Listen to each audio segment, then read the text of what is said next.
Queridos, vamos lá então, né? Vamos pegar as nossas Bíblias e também o nosso livro, o livro Nascidamente. Como vocês sabem, nós estamos lendo este livro, um livro abençoado, um livro em que foi escrito para tratar de temas importantes da Escritura, e já estamos no capítulo 8, não é?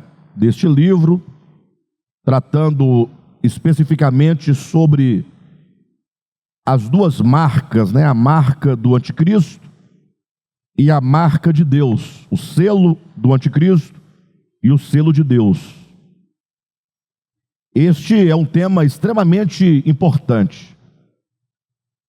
Isso porque há um grande problema que precisa de ser tratado e não é fácil de ser tratado. Um problema de natureza conceitual, de compreensão. Tenho dito aqui nos últimos estudos, tenho enfatizado o fato de que a maioria dos cristãos, quando leem o livro do Apocalipse, eles focam em alguns temas que são mais polêmicos, mais especulativos, e um deles, talvez o mais badalado de todos os temas do Apocalipse, seria o anticristo, ou como se diz, a besta que emerge do mar, e o selo da besta, o número 666, 666. E qual é o problema?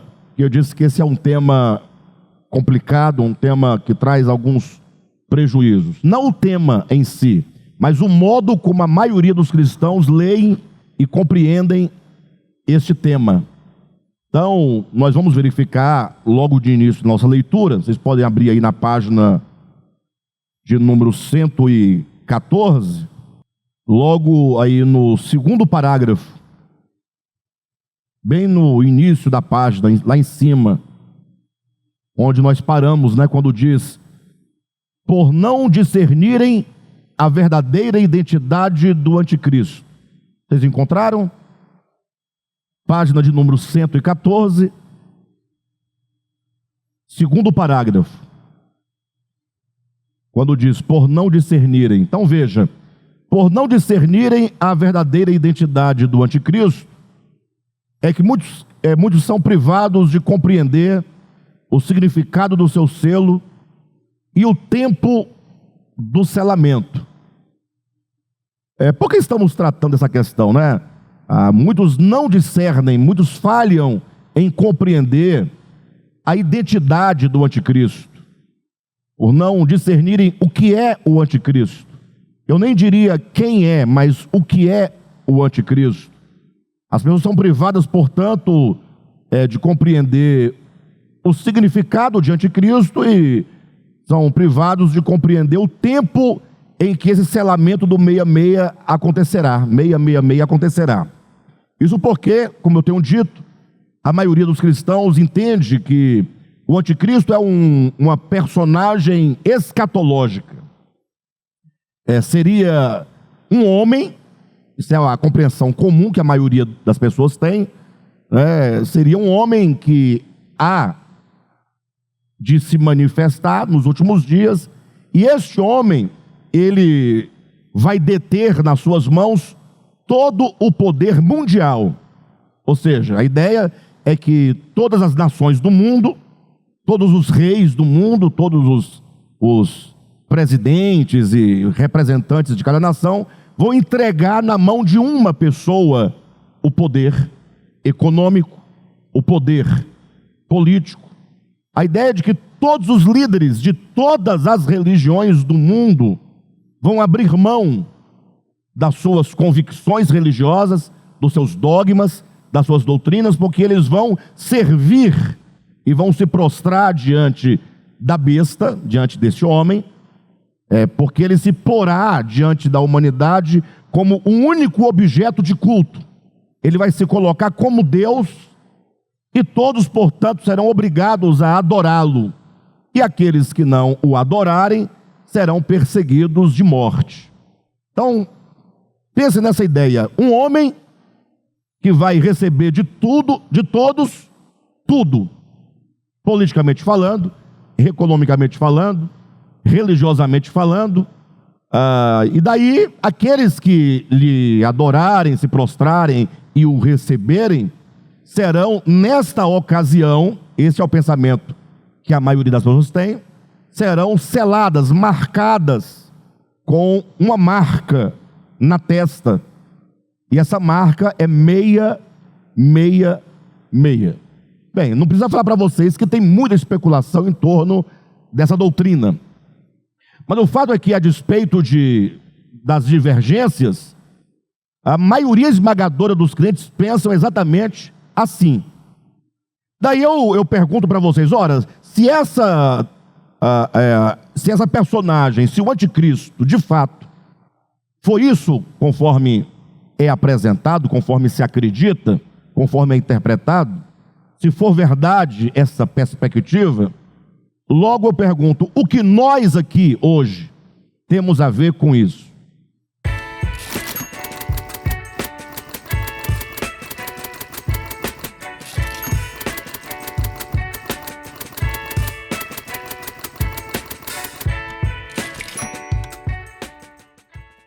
Ele não está aí, está? Ele já chegou? Esse homem já chegou? Espera-se que ele chegue. Aí alguns falam, não, já nasceu, mas está por aí. Mas enquanto ele não dizer, não falar que é ele, não assumir esse posto, nós não sabemos dele. Então, a pergunta é, o que nós temos a ver com o anticristo e com o 666? Se isso for deste modo como dizem, não temos nada a ver. Isso não nos afeta, a não ser que ele aparecesse hoje e impusesse, aí nós teríamos que tomar uma decisão. Mas enquanto ele não se apresenta, não se mostra, não exige adoração e o seu reconhecimento, nós não temos nada a ver com isso. É algo que não nos diz respeito, que não nos compete, estamos completamente isentos. Agora, e o que dizer de todos os crentes que já morreram? O que eles têm a ver com esse homem que vai se manifestar? Não tem nenhuma relação, absolutamente. Não serão tocados, não serão atingidos por esse elemento, por essa personagem que supostamente, como dizem, haveria de se manifestar. Perfeito? E o que dizer de toda a humanidade que já viveu sobre a terra e passou? Essa humanidade também não teria nada a ver. Ou seja, segundo esse ponto de vista, somente aqueles que estiverem vivos, no tempo em que ele se manifestar, é que terá de lidar com essa questão anticristo, com esse problema anticristo, com a sua marca 666. O que me parece que não me parece ser uma coisa adequada. Não é uma interpretação correta, eu imagino. Por quê? Porque tudo que a Escritura nos apresenta como espiritual afeta a todos os homens, em todos os tempos, em todos os lugares. Por exemplo, o pecado. O pecado é um problema da humanidade, desde os primórdios até hoje, e ninguém está isento do problema do pecado. Ponto. A obra de redenção de Cristo, conforme nós cremos, todos os homens de todos os tempos, de todos os lugares, são alvos dessa obra de redenção. Todos. Não há um homem sobre a terra que esteja fora do alcance da obra de redenção de Cristo. Talvez muitos cristãos não tenham parado para pensar sobre isso. E se pararem, vão ter um grande problema com suas doutrinas e seus dogmas acerca da obra de redenção. Mas o fato é que a Bíblia ensina categoricamente que a obra de redenção que acontece pela mediação do Cristo de Deus em prol dos homens é uma obra que não está presa nem no tempo, nem no espaço, nem está cercada pelas fronteiras de uma etnia. Não. Basta vocês lerem Hebreus, o livro de Hebreus, que é muito claro, fala sobre Cristo, o sumo sacerdote, aquele que intercede para a nossa plena salvação. E lá é dito que, tratando-se deste sacerdócio de redenção, esse sacerdócio de intercessão pela plena salvação dos homens, é o sacerdócio segundo a ordem de Melquisedeque, que não tem pai, nem mãe, nem genealogia, nem princípio de dias, nem fim de existência. Ou seja, é um ministério que rompe todas as fronteiras, todas as barreiras, que ultrapassa e vence todas as distâncias. Então, tudo que a Bíblia diz de espiritual, quando Jesus fala, o reino de Deus está dentro de vós, então, é uma coisa da qual todos os homens participam, ou podem participar. Pode ser que muitos homens não encontraram ainda esse reino dentro de si, como a parábola diz, daquele homem que encontrou um tesouro no campo. O reino de Deus é comparado a um homem que encontrou um tesouro no campo. Então, muitos talvez não tenham encontrado ainda esse tesouro, mas o fato é que o reino de Deus, enquanto tesouro, disse Jesus, está dentro de vós. Então, tudo que se refere a Deus, aquilo que Ele propõe à humanidade, é algo do qual todos participam. No caso do anticristo e da sua marca, se nós entendermos do modo como a maioria entende, seria uma exceção, seria algo totalmente fora do alcance. Alguém pode dizer, Alexandre, mas você tem uma solução? Você tem uma saída? Você tem um outro entendimento? Bem, é disso que nós estamos tratando. Estamos procurando entender exatamente o que é esse anticristo, ou quem é esse anticristo, e o que é a sua marca, e como isso acontece, como essa marca, esse selamento acontece, o que é o selamento, qual é o tempo do selamento. E é isso que nós estamos debatendo já há alguns dias aqui. Então, voltando aí para o nosso texto, página 114, segundo parágrafo, por não discernir a verdadeira identidade do anticristo, é que muitos são privados de compreender o significado do seu selo e o tempo do selamento. A teologia dogmática fez acreditar que o anticristo será um homem a surgir no cenário final da história, que se insurgirá contra Deus e se porá a perseguir os cristãos. Porém, observe o testemunho das Escrituras a esse respeito. Então eu vou ler aqui, está entre aspas, é um texto bíblico. Se quiser acompanhar na Bíblia, pode, né? Mas aqui está com a mesma exatidão, literalmente, conforme está na Escritura. Então nós chamamos a atenção de vocês para o texto de 2 Tessalonicenses, capítulo 2, versículos 3 e 4. Paulo diz assim, olha, isso Paulo dizia aqui por volta do ano 40, né? 40 e alguma coisa.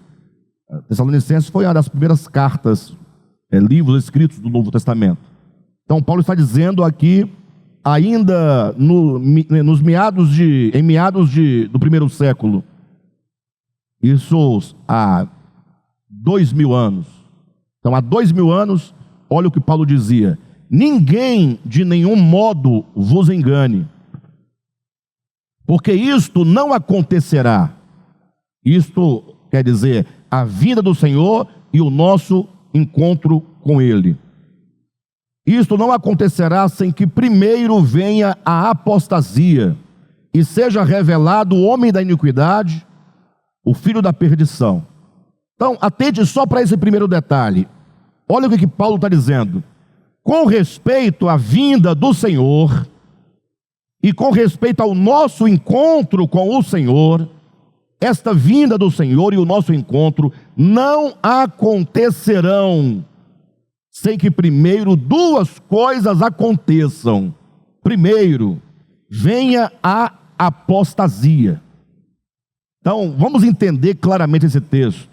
Então, ele está dizendo, olha, antes da vinda do Senhor, antes do nosso encontro com o Senhor, haverá um tempo de apostasia. E seja, consequentemente, a apostasia, seja o quê? revelado. Ele não disse que surja, né? Que nasça. Ele diz, seja revelado o homem da iniquidade. O termo revelado, revelação, ele traduz uma ideia de que é algo que já está presente, mas que está oculto. A palavra revelar, revelação, o próprio termo apocalipse, que no grego é revelação, traz a ideia de que algo está já presente, mas que em um dado momento será desvelado, será tirado o véu de sobre ele, e todos poderão ver aquilo que já havia, aquilo que já havia naquele momento. Lógico, alguém pode querer discordar, mas não tem problema. Daqui a pouco o próprio Paulo vai afirmar categoricamente que ele já estava lá, naquele tempo, não é? Mas o fato é que nós temos que começar a pensar, poxa, se Paulo naquele tempo, há 2000 anos, está dizendo que a vinda do Senhor aconteceria com o surgimento de um tempo chamado apostasia e a manifestação do homem da iniquidade, ora, então nós temos que entender essas duas questões. O homem da iniquidade, primeiro ponto, ele não se revelará sem a apostasia. A apostasia é condição sine qua non, condição para que o homem da iniquidade seja revelado, seja mostrado, seja manifestado. Então, veja que o aparecimento do anticristo, da besta, tem uma relação com a apostasia. Mas aqui há um detalhe interessante. Há um grupo de irmãos aí na internet, importante falar, porque uma hora vocês vão se deparar com isso, vocês já estarão sabendo. E esses irmãos, eles, ao estudarem esse texto de Paulo, Tessalonicenses, eles pegaram o termo apostasia e buscaram dentro de um dicionário grego. Ou seja, essa palavra apostasia, ela equivale a qual palavra no grego? E aí vocês sabem, quando você pega um dicionário, a palavra dicionarizada, ela vai trazendo ali várias nuances de significação, os vários sentidos que aquela palavra pode ter. Então, porque uma palavra não tem somente um significado. As palavras são polissêmicas, tem muitos significados. Então, quando eles pegaram ali o conjunto de sentidos da palavra apostasia, eles encontraram a ideia de ser tirado, ser afastado, ideia de tirado, de afastado. E aí esse grupo de pessoas, dessa linha de interpretação, foi pensando, poxa, ser tirado, ser afastado, tal. Aí eles chegaram à conclusão que o termo apostasia deveria ser traduzido ao português por arrebatamento. Eles entendem que apostasia no grego é arrebatamento, ser tirado. O Senhor vai tirar a sua igreja da terra. Quem está entendendo? Eles pensam assim, mas não é assim. O texto não permite dizer assim, eu vou demonstrar isso para vocês. Mas vamos resolver esse problema para que se esclareça de uma vez por todas, pelo menos para nós, essa questão, não é? Então eles pensam assim, está vendo, olha, tem que ser tirado, tem que ser arrebatada, no caso, a igreja. Daí eles vão entender que o anticristo não se manifestou ainda por causa daquele que o detém. Esse aquele que o detém é o povo de Deus, é a igreja. Então, quem está detendo o anticristo de se manifestar, dizem, seria a igreja. Essa é a interpretação, partindo do entendimento que a apostasia seria arrebatamento. Mas onde é que está o problema dessa interpretação, queridos? O problema é que você não pode fazer uma exegese bíblica partindo somente de um dicionário. O dicionário, ele é importante. Agora, uma vez que a palavra no dicionário traz muitos significados, você vai escolher qual daqueles tantos de significados para fazer significar dentro do texto. Aquele que se adequa ao contexto no qual a palavra se encontra. Sim ou não? Você não pode ser arbitrário e falar, não, eu quero essa, vamos colocar aqui, ser tirado enquanto arrebatamento. Não pode ser assim.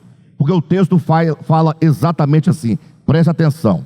Irmãos, com respeito à vinda do Senhor e o nosso encontro com Ele.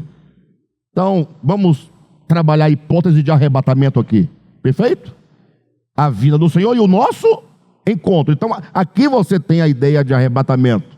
Não vamos entrar nos méritos da doutrina, mas só a ideia de que o povo da igreja subiu, se encontra com o Senhor na sua vinda. O nosso encontro com Ele. Logo aqui você já tem arrebatamento. Não quero que vocês sejam ignorantes com respeito à vinda e ao nosso encontro e ao arrebatamento. Porque isto o quê? A vinda e o nosso encontro. Ou que seja, a vinda e o arrebatamento. Porque a vinda e o arrebatamento não acontecerão sem que primeiro venha a apostasia. Se você entender a apostasia como arrebatamento, você vai dizer assim, olha, irmãos, com respeito ao arrebatamento, o arrebatamento não acontecerá sem que primeiro venha o arrebatamento. Vocês estão entendendo como é problemático? E eu tentei dizer isso por mais de 3 horas para esse povo, e quanto mais eu dizia, isto é um pronome, e esse pronome tem que ter a sua relação com o objeto. O que é isto? Se eu perguntar para o Zi, o que é isto? Isto é um pronome, e pronome se usa no lugar de um nome. Logo, se você não tiver o nome, você não saberá a que o isto se refere. O pronome, ele está sempre buscando o nome, está sempre se referindo a alguma coisa. É como muitas pessoas fazem na sua conversa.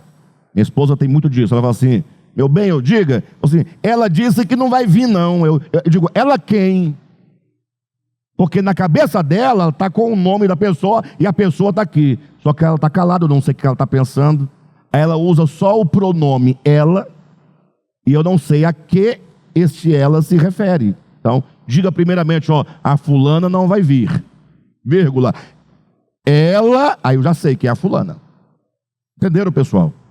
Então, quando diz, porque isto não acontecerá sem que primeiro venha a apostasia e se manifeste como da iniquidade, isto é a vinda do Senhor e a nossa reunião com Ele. Logo, eu não posso entender a apostasia como sendo o mesmo que a nossa reunião com Ele, porque fica fora de lógica. Logo, a apostasia tem que significar uma outra coisa, não arrebatamento. Então, tira isso da sua mente. Perfeito? Mas vamos lá, alguém fala assim, tá, então, e o que o dicionário diz? Ora, ser afastado, ser levado, não quer dizer ser levado para o céu, nem ser afastado da terra, mas apostasia traz a ideia de que algo se afasta de uma outra coisa. Fala de um afastamento. E não é um afastamento consciente e voluntário, porque apostasia também quer dizer ser levado, ser tirado, o que implica que existe uma força, e é essa força que te arranca e que te distancia de algo. Esse algo é Deus. Apostasia é o afastamento do homem em relação a Deus. Está claro lá no livro de Salmos, no capítulo 2, né? Quando diz que os homens, os reis da terra, os príncipes e os povos se levantaram contra Deus e contra o seu ungido, dizendo, rompamos de nós as suas algemas, os seus laços, e sacudamos de nós as suas algemas. Os homens têm um vínculo de laço e algema com o Criador. Todos os homens têm esse laço e têm esse vínculo, que são representados, né? Esse vínculo é representado pelos laços e algemas com o Criador. Dentro de todo homem existe a centelha divina. Agora, o problema é que esses homens, quando eles descobriram que para eles continuarem atados e ligados ao Criador, eles precisam estar debaixo do reino de Deus, do governo de Deus e da autoridade de Deus, eles não querem, eles se rebelaram. Os homens não querem estar debaixo do reino de Deus, estar debaixo do governo de Deus, estarem debaixo da autoridade de Deus. Leiam depois em casa o capítulo 2 de Salmos. Uma coisa interessante. E o texto é claro que eles dizem, eles se levantam contra Deus, contra o seu ungido, dizendo: rompamos os laços, sacudamos as algemas. E qual é a resposta de Deus diante disso? Eu estabeleci o meu filho e dei a ele os reinos do mundo. Pede-me, filho, e eu te darei as nações por herança. Então as nações por herança, as nações são dadas ao Cristo, dadas ao Cristo de Deus. Logo ele é o rei. E os homens se revoltam e se rebelam contra Deus, porque não querem que Deus reine sobre ele. O tema da Bíblia, de toda a Bíblia, é o tema do reino de Deus, do governo de Deus, da autoridade de Deus e das criaturas que se rebelam contra Deus por não quererem estar debaixo do seu governo, debaixo do seu reino, porque eles querem estabelecer o seu próprio reino, o seu próprio governo, o seu próprio trono. Eles não querem adorar a Deus como Deus. Por isso os homens fazem deuses para si. Porque se você adorar a Deus como Deus, você deverá fazer a vontade dele. Como eu não quero fazer a vontade dele, eu crio para mim deuses, porque esses deuses serão feitos à minha imagem, conforme a minha semelhança. Logo eu não sirvo a esses deuses a quem faço, mas eles servem a mim, porque eles são feitos conforme a minha vontade. Ou seja, eu faço um Deus do modo como eu quero. Aí eu posso barganhar com ele. Quando vem uma pandemia, eu falo: ele está nervoso. O que você quer para poder... então eu vou te dar aqui um sacrifício.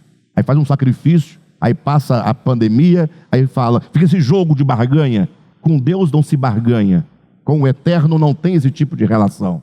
Logo os homens se revoltam, eles falam: nós queremos nos afastar, nos desligar do Criador.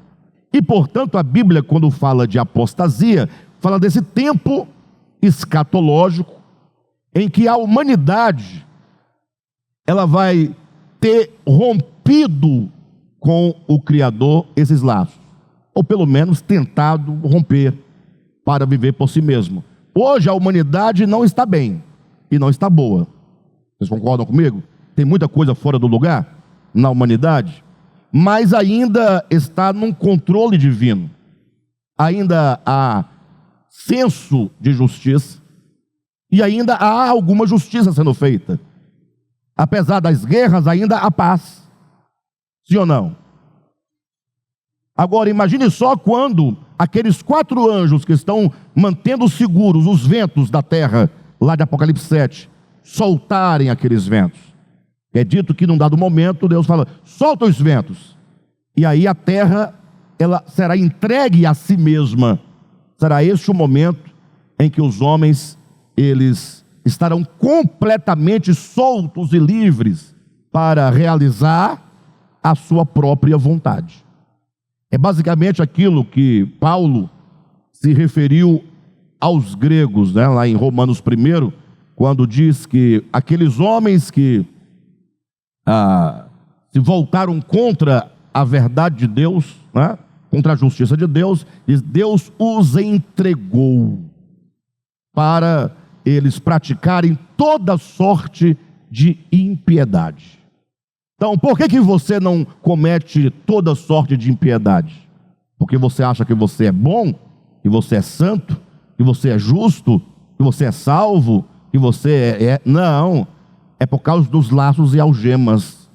É o Senhor que nos segura, que impede que esse Leviatã que está dentro de nós realize tantas maldades. Mas diz a Escritura que num dado tempo, quando vier a apostasia, vai ser esse momento que Deus vai dizer assim: então façam o que vocês querem fazer. Aí as coisas vão se complicar. Por isso que é nesse cenário de rebelião contra Deus, de afastamento do homem em relação a Deus, em que os homens farão a sua própria vontade, é que é o cenário perfeito para que o homem da iniquidade seja o quê? Revelado. O homem da iniquidade está aí, ó. Nunca deixou de estar. Vocês sabiam disso? O que é o homem da iniquidade? Ora, é a consciência adâmica caída, da qual todos participam em maior ou menor medida. Todos participam em maior ou menor medida. E nós, cristãos, estamos lutando contra isso, todo dia. Mas é uma luta muito grande, muito tensa, muito difícil. Quando Paulo diz que a carne milita contra o espírito contra a carne, o que é essa carne? Senão essa consciência adâmica, coletiva, caída, senão aquilo que a Bíblia chama de diabo, que significa opositor, ou Satã, que quer dizer adversário.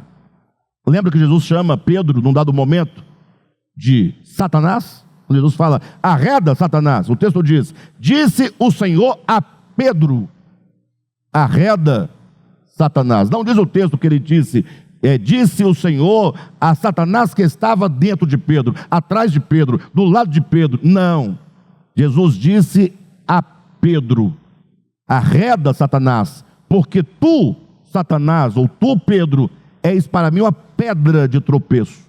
Você está se opondo à vontade de Deus e se opondo à minha vontade, porque é necessário que eu vá para Jerusalém, que seja morto e etc e tal. Outro momento, Jesus vai chamar Judas também de diabo, né? De diabo, no capítulo 12 do Evangelho de João. De todo modo, então, a apostasia, que é esse tempo no qual os homens estarão livres para realizar toda a sua vontade, é que será o ambiente necessário e suficiente para que o homem do pecado, o homem da iniquidade, essa consciência coletiva seja revelado. Aí você diz assim, mas, puxa, se esse homem da iniquidade for mesmo essa consciência coletiva, esse império das trevas, essas forças das trevas, que domina as mentes dos homens em todos os tempos, não precisa se manifestar, nós sabemos. Eu digo, vocês não têm ideia do que é o império das trevas. Porque quando você olha para a vida cotidiana, o que nós vemos? Apenas pessoas normais, pessoas que tem um erro aqui, outro ali, mas no final está tudo bem, dá para a gente viver. Agora imagine só quando essa consciência coletiva ela estiver livre para agir na humanidade.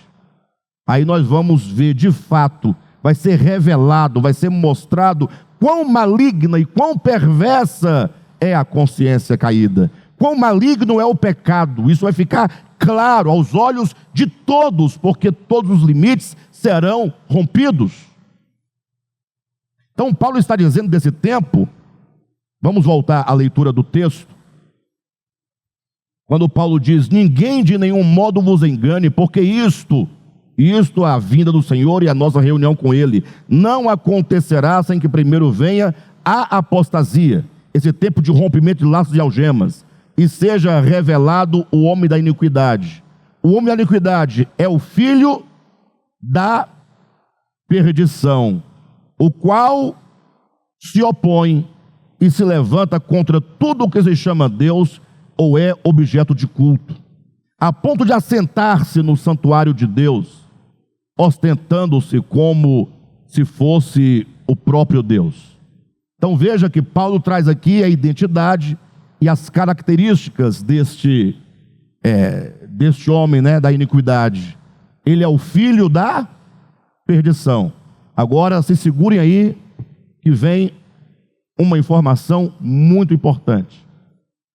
Existe uma corrente, presta atenção, uma corrente de doutrina, que diz assim, olha, se é o filho da perdição, que a Bíblia também fala de Judas, filho da perdição, não fala?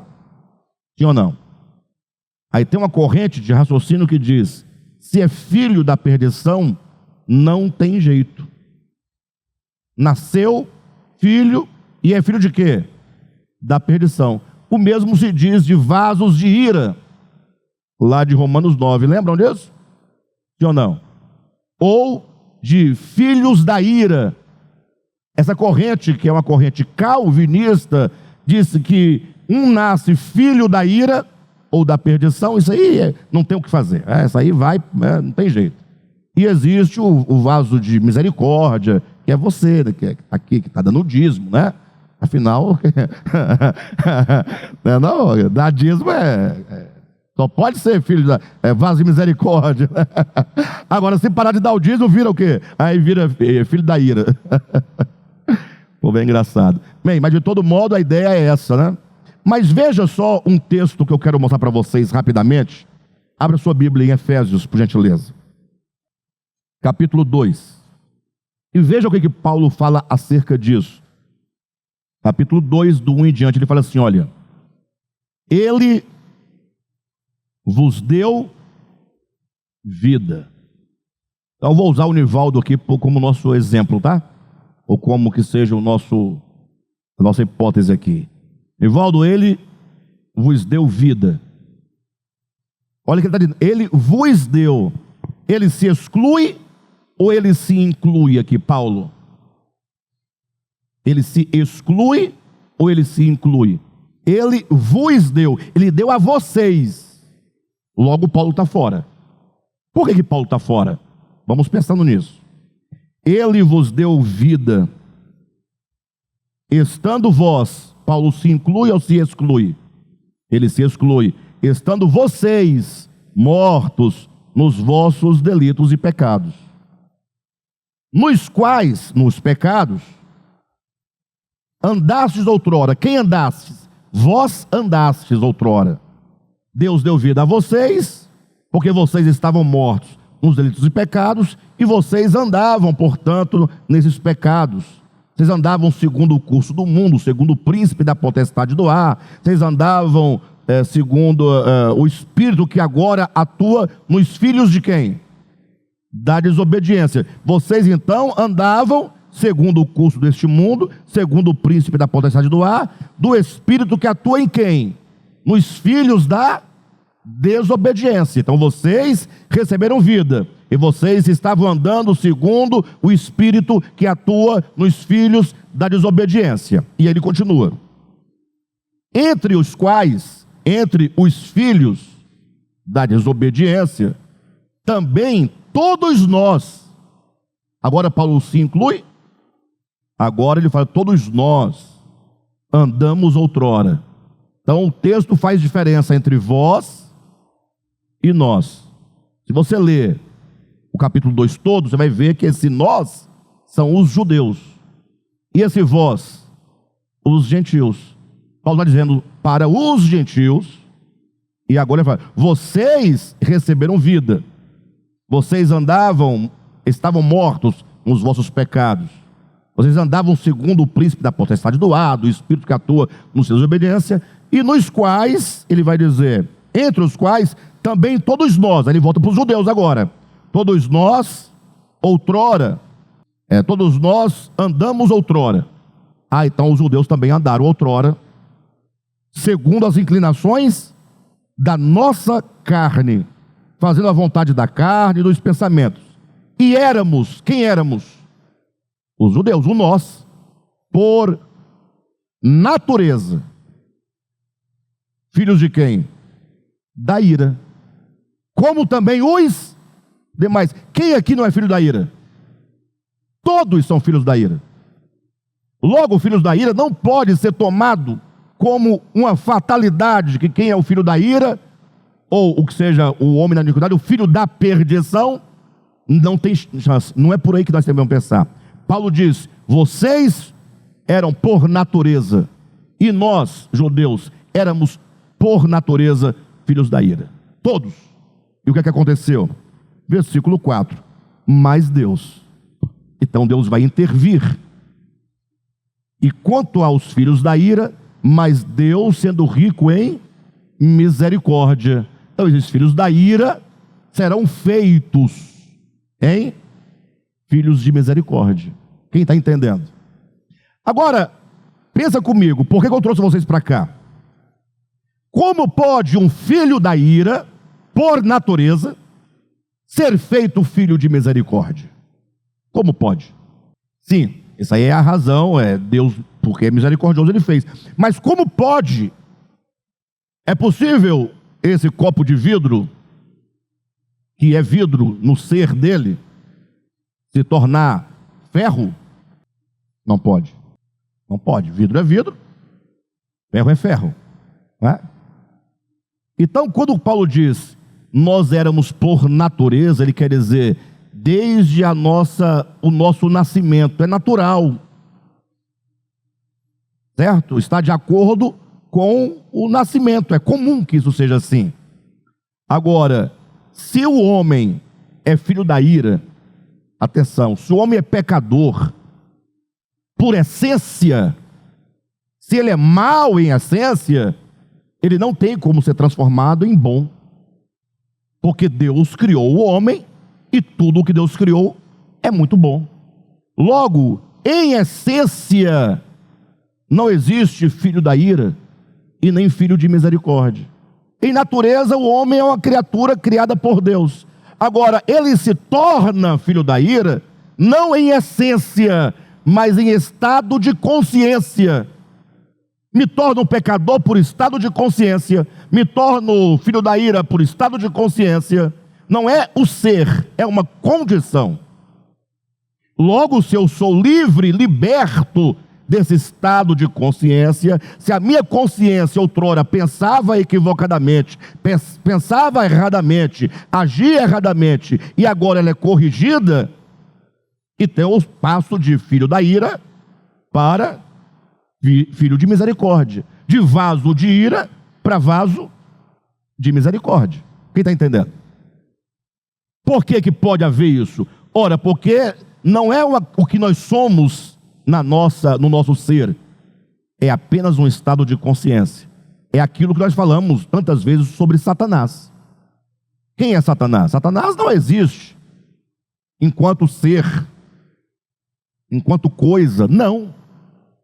Então, você está louco? O que existe então? Você não tem diabo. Acabei com sua vida agora, né? Você vai para casa hoje triste porque não tem Satanás, então perdeu a graça. A vida perdeu a graça. Tem que ter um Satanás para a gente jogar a culpa, né? Ora, na verdade, o que existe enquanto ser é um querubim.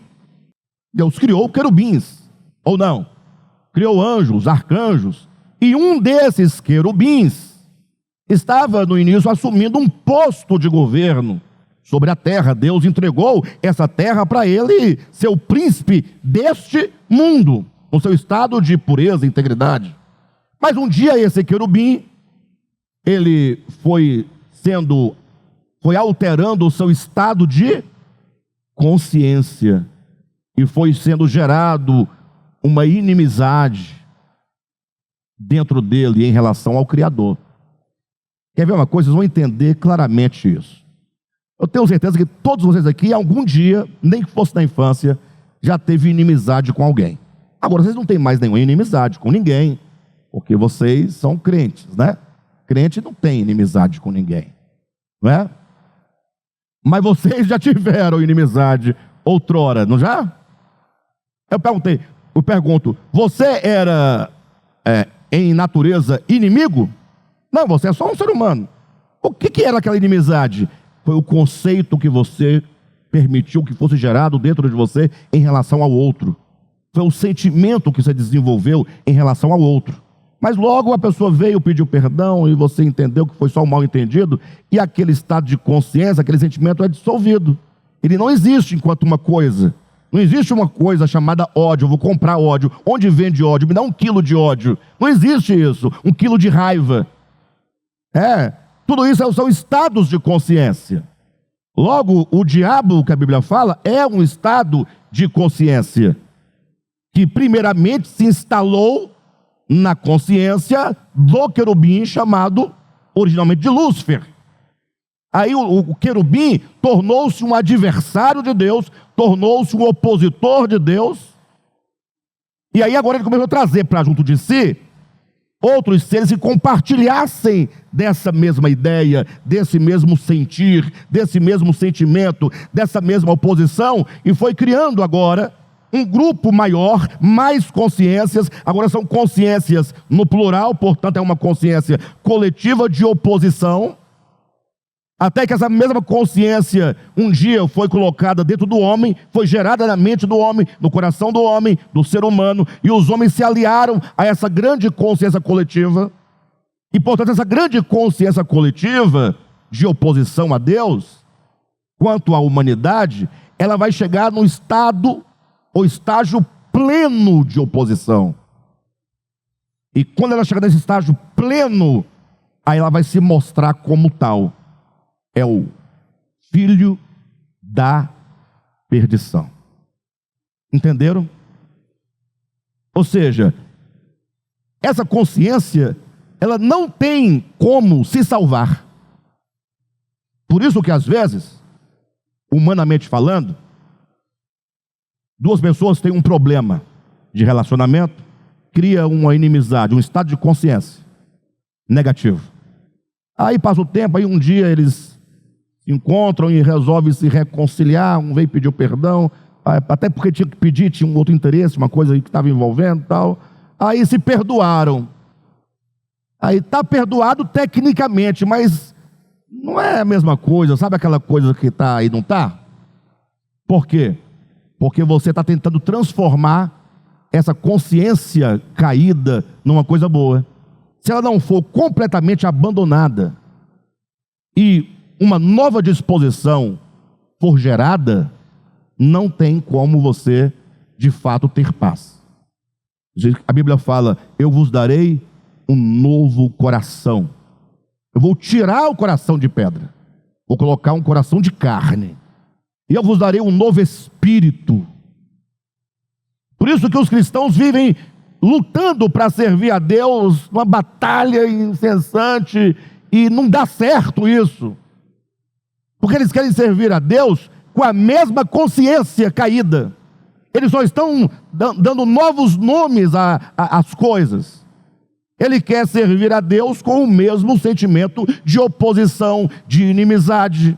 Por isso que nós não gostamos do que Deus gosta. Nós não gostamos do que Deus gosta. Deus gosta de perdão. A gente gosta de cadeirada, né? Vacilou, você pega a cadeira, taca no quengo do camarada e a gente resolve nossas vidas assim mesmo. Agora, fala a verdade. É melhor dar cadeirada ou fazer como um outro que, ao sofrer ofensas profundas recentemente, eu fiquei com pena dele, coitado.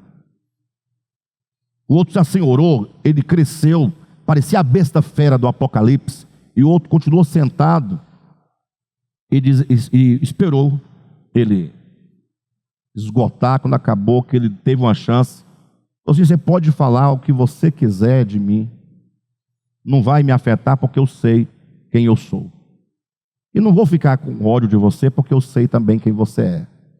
Eu só posso orar por você. Então, o que acontece? Por que o crente não consegue resolver seus problemas? Servir a Deus em paz, com alegria, com perseverança? Por causa dessa tal da consciência que nós carregamos e não queremos abrir mão dela. Não queremos abrir mão dela. Você vai ter que desistir de você. Quando eu falo de você, é esta consciência. Até porque essa consciência não é sua e nem é você. Nem é sua e nem é você. É uma coisa que a palavra império das trevas, a palavra império, que pode ser traduzido por forças ou influência. A humanidade está sob a influência de uma mensagem anti-Deus, anti-Cristo, contrária a Cristo. Logo, o anticristo não pode ser um homem, porque um homem é só um homem. E como Satanás não pode ser um ser, porque o ser é um querubim e só um querubim. Agora, o estado de consciência faz do querubim Satã, ou diabo. O estado de consciência faz do homem anticristo. Anticristo é um estado de consciência, é um coração de revolta, de oposição a Deus. Você fala: graças a Deus eu não tenho nenhuma oposição contra isso, maravilha. Não para, você está cheio de oposição a Deus. Eu estou cheio de oposição a Deus. Todos nós, ninguém está isento. Lógico, uns um pouco mais libertos, outros menos libertos, mas todos foram picados pela mesma serpente. É muito simples. É muito simples. Eu vou dar esse exemplo novamente aqui, para ver se a gente consegue perceber um pouco essa consciência, embora esse exemplo já tenha dado 1 milhão de vezes aqui, mas talvez a nossa consciência não nos tenha permitido entender, não é? Passamos agora, recentemente, ainda estamos com menos potência, um problema de natureza política. Bolsonaro e Lula, vocês lembram? Ainda tem, mas já está mais arrefecido um pouco, mas ainda tem. Daí, coincidiu com a pandemia, né? Primeiro veio a pandemia. Eu até ministrei uma mensagem, são 2 vírus que picaram a igreja de Jesus Cristo. O vírus da Covid, que muita gente pegou, uns morreram, mas isso aí é o de menos, é uma bobagem. Esse vírus, isso aí é bobagem. Agora, o vírus da política foi a pior. Olha para os irmãos verem. Tinha de um lado pessoas que apoiavam o Bolsonaro, do outro que apoiavam Lula. Até aí faz parte do processo político, eleitoral, etc. Tudo bem por aí. Só que agora esses irmãos começaram a brigar entre si. Os irmãos começaram a brigar e começaram a se ofender mutuamente. Pela internet? Também, né?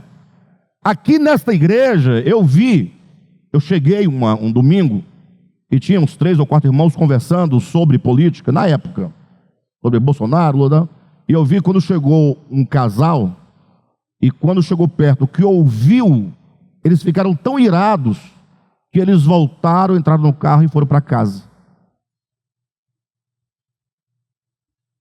Pessoas que deixaram de congregar por não suportar estar no mesmo ambiente que o seu irmão. Eu pergunto, se isso não for oposição ao Espírito de Cristo, é o quê? Isso não é anticristo? Isso é pró-Cristo? Isso é a favor de Cristo?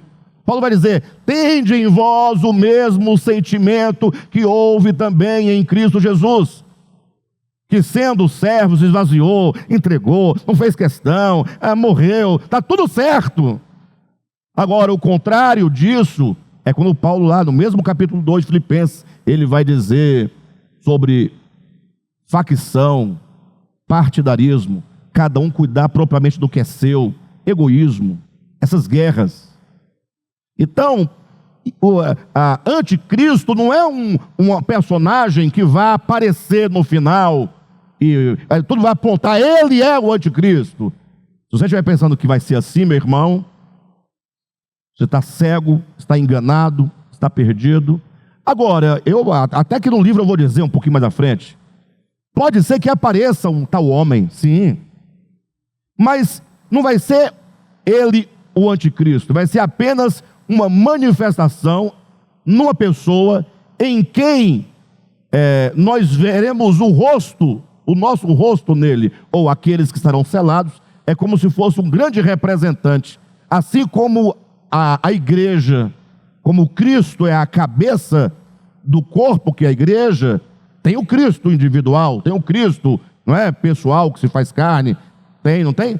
Mas a igreja, enquanto seu corpo, não é diferente dele. Tudo bem que possa haver, eu não me oponho a nada disso, mas nós não podemos prescindir do entendimento de que no tempo de apostasia, esse homem da iniquidade, ele vai se mostrar, e esse anticristo é esse espírito de oposição. Então você fala assim, então quando eu estou indo de encontro à vontade de Deus, às coisas de Deus, ao Espírito de Deus, quando eu falo Espírito de Deus, a gente pensa no Espírito Santo, né? Não estou me referindo a isso. O Espírito de Deus é o quê? É mansidão. Aí pegou, né? Difícil, né? Mansidão para mim, irmãos, é muito difícil a mansidão para mim. Se bem que eu estou bem menos bravo, mas eu já fui muito bravo. Já fui violento, muito violento. Muito, vocês não têm ideia. Ainda sou, mas Então, eu estou indo contra o Espírito de Deus, são sentimentos, desejos, atitudes que não correspondem àquilo que Deus é em sua natureza. Quem está entendendo? Só que eu não sou nada disso. Eu sou um ser criado à imagem e semelhança de Deus, porém tomado por uma consciência anti-Deus, anticristo. Por isso que nós estamos vendo na nossa leitura que o que vai acontecer nos últimos dias é só a manifestação, quando ninguém terá dúvida de que essa consciência caída, ela existe de fato. Porque hoje você fala e as pessoas acreditam dogmaticamente. Outros falam, bobagem, isso não existe, é bobagem, não é? Mas nessa época, o homem da iniquidade, ele vai se mostrar iníquo, ele vai ser revelado, ele vai ser mostrado. Quem está entendendo, pessoal? Mas veja, vamos seguindo aqui na nossa leitura. Ninguém de nenhum modo vos engane, porque isto não acontecerá. Sem que primeiro venha a apostasia, seja revelado o homem da iniquidade, o filho da perdição, o qual se opõe e se levanta contra tudo que se chama Deus, ou é objeto de culto, a ponto de assentar-se no santuário de Deus, ostentando-se como se fosse o próprio Deus. E essa parte é aquela parte que confunde a maioria dos cristãos e pensa, não, aqui é um homem escatológico mesmo que virá, porque ele vai entrar no santuário de Deus, e vai se assentar no santuário de Deus, ostentando-se como se fosse o próprio Deus. Então tem que ser um homem, não pode ser uma consciência. A consciência não entra no santuário e nem se assenta. Eu falo, como assim? Pelo contrário, um homem é que não pode de fato entrar no santuário de Deus. Eu estou afirmando que um homem não pode entrar no santuário de Deus e nem se assentar dentro do santuário de Deus. É impossível. Como é impossível? Ora, o que é o santuário de Deus? Aí, quando as pessoas criam suas doutrinas, inventam, e aí eles têm que responder. O santuário de Deus é o templo de Salomão. Mas não existe mais, foi destruído. Aí eles vão criar uma doutrina, eles inventam uma doutrina para dar certo.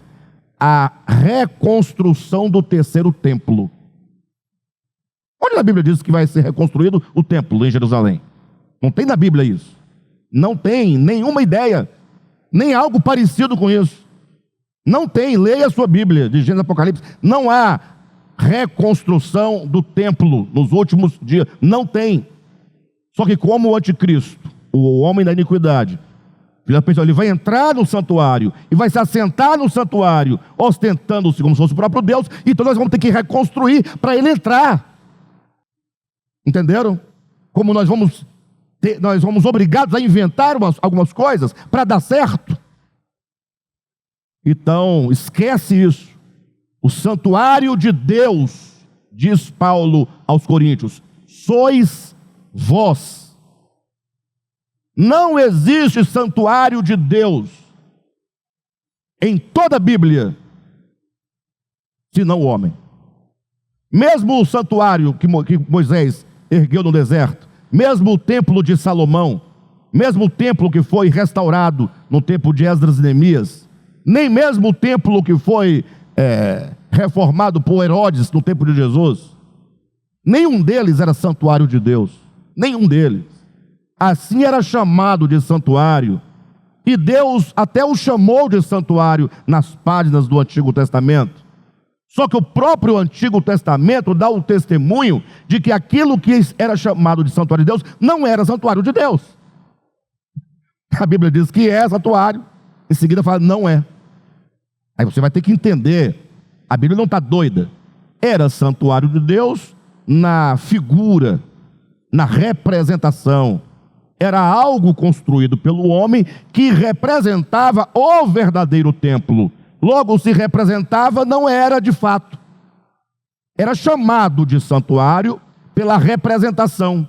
Mas quando a própria pessoa que construiu o templo, que foi Salomão, por ocasião da dedicação desse templo a Deus, ele fez uma oração e o que foi que ele disse para Deus? Ó Senhor, na hora que ele foi dedicar o santuário, o templo, ele disse: Senhor, nós sabemos que o Senhor, o Deus eterno, o Senhor dos senhores, o Deus dos deuses, não pode habitar essa casa que nós fizemos. E aí ele foi um tanto aristotélico, né? Bem lógico, usou da lógica para afirmar: porque como poderia o Senhor habitar nessa casa que nós fizemos, se nem a terra, se nem o céu, nem os céus, e nem o céu dos céus te pode conter? Então não há santuário de Deus na Bíblia, efetivamente falando, senão o homem. Porque Deus colocou a eternidade dentro do homem. O espírito humano é uma dimensão espiritual adimensional dentro do homem. Não sei como explicar isso. Mas foi Deus quem soprou nas narinas.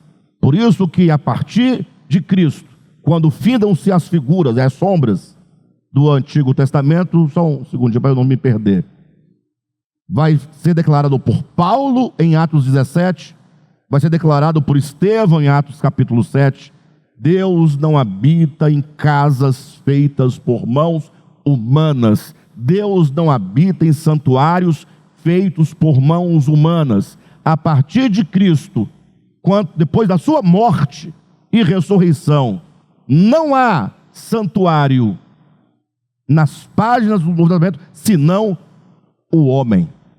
Logo, o homem da iniquidade, ele vai entrar no santuário de Deus e vai ter que entrar em você. E aí começa a fazer sentido. Uma consciência pervertida que entra em mim e que se assenta no santuário, na minha consciência, a consciência que agora ela se justapõe à minha própria consciência e vai penetrando a minha consciência e dominando a minha consciência, e agora essa consciência caída que se manifesta lá no primeiro, no protótipo: eu subirei, elevarei o meu trono e serei semelhante ao Altíssimo. Essa consciência que também tem o seu começo na história do homem, quando a serpente disse para a mulher: se você fizer do conhecimento a sua fonte de existência, você será como Deus. É esse desejo que todos os homens têm agora de ser como Deus. E esse desejo não é meu. Esse desejo de ser como Deus é dessa consciência caída que dentro do santuário de Deus, que é o homem, se assenta no santuário e se coloca como Deus. Aí faz muito sentido. Ou não? Então, aí é que está, ela se opõe, o homem da iniquidade, a tudo que se chama Deus. Essa consciência caída, que na prática você pode chamar de ego, você pode chamar de Satã, de diabo, de ego, Deus desse século. Não, o Deus do século é o Satanás, é o Lucifer. Não, para. Alguém aqui já adorou o Deus desse século? Deixa eu ver. Já prestou adoração ao Deus desse século? Diretamente. Aí você fala: não, eu não. Eu nasci em berço cristão, lá cristão. O nome da marca do berço era o nome da igreja. Cresci na igreja, vim na igreja, nunca fui do mundo, nunca bebi, nunca fumei, nunca dancei, nunca conheci nenhuma casa da luz vermelha, minhas mãos são puras. Logo, você não sabe nem quem é esse tal do Deus desse século. O problema é a sutileza desse Deus desse século. Se é o Deus desse século, então quem está nesse século o tem por Deus. E o que é que nós temos por Deus? Aquilo que é o mais precioso para você. O que é mais precioso para você? Você sabe? Sua mãe? Filho mata a mãe, filho briga com a mãe, fica de mal da mãe. É seu pai? Não. Seu irmão de carne, seu irmão de igreja, é aquilo que para você é intocável. Por isso que eu me magoo tanto, porque tocam naquilo que é mais precioso. Falaram mal de mim. Só que esse mim não sou eu. O meu eu mais profundo é a centelha de Deus chamada Logos dentro de mim. Esse mim, tocaram em mim, falaram de mim, brigaram comigo. Esse mim, comigo, esse eu, é o ego, é uma máscara, é um engano, é uma ilusão que está dentro de mim, dentro do meu ser, da minha consciência, do meu coração, e agora eu tenho todos por meus amigos, desde que vocês façam tudo o que me agrada, logo que vocês me sirvam. Porque se vocês se opuserem às minhas vontades, serão os meus inimigos. Quem são os nossos inimigos? São aqueles que não fazem as coisas conforme nós queremos que se faça. A Alzir não gosta de mim. Isso me ofende. Meu inimigo. A Silvia gosta de mim, me defende. No meio da pregação ela levanta para explicar que o pastor não quis dizer isso. Vocês estão pensando isso dele? Não pensem, ele é puro. Aí eu gosto dela, porque, poxa, como é que eu não vou gostar da pessoa dessa? Faz um franguinho cozido, me chama, olha aí. Agora, se ela começar a mudar de ideia, aí vai virar minha inimiga. Vocês estão entendendo, pessoal? Que coisa maravilhosa é nós entendermos a Bíblia do ponto de vista da organicidade, do ser. Então, hoje nós conseguimos falar um pouco mais sobre a natureza dessa besta, da identidade desse homem da iniquidade. Tá bom, ele vai aparecer, ele vai vir, calma. Só que enquanto ele não vem, ele já está aí. Por isso que a cada dia, e todos os dias, e todos os momentos, nós estamos diante de duas árvores, da vida e da morte. Estamos diante de dois caminhos, o largo e o estreito. Estamos diante do Cristo e do anticristo. Nós estamos diante de dois selos. O selo de Deus está no Apocalipse e o selo da besta. Esse selo não é um carimbo, não é um chip. Se colocar um chip aqui na minha carne, aqui, não alterará absolutamente nada em mim. Mas se for impresso, se imprimirem na minha consciência, no meu coração, os pensamentos contrários a Deus, ideologias contrárias a Deus, sentimentos contrários a Deus, isso vai formando um pseudo-eu. E aí sim, o selamento do homem da iniquidade é o imprimir dos seus atributos, das suas características, é o mesclar e o amalgamar dessa consciência caída com o meu espírito, com a minha alma, com a minha mente. E o selamento de Deus, semelhantemente, quando fala selar na fronte, o nome de Deus e do Cordeiro, é selar, é imprimir, é mesclar, é amalgamar os atributos divinos, o Espírito divino, a minha mente, a minha consciência, o meu coração, a minha alma é totalmente tomado do Espírito de Cristo. Tem muita gente por aí dizendo que está cheio do Espírito de Cristo, né? Bom de uma pisa. Bom de uma pisa, de uma cadeirada. Está ouvindo, Zé? Mas por quê? Não é o Espírito de Cristo. Para. O Espírito de Cristo não envergonha ninguém, não rejeita ninguém, não blasfema, não fala mal, não faz intriga, não faz fofoca, não participa de facção, de divisão, de partidarismo, nada disso. cheia do Espírito, rapaz, que coisa linda, é alguém cheio do Espírito de Deus. Ó. É maravilhoso. Bem, vamos parar por aqui. Na semana que vem a gente retoma e vai seguindo adiante, tá bom?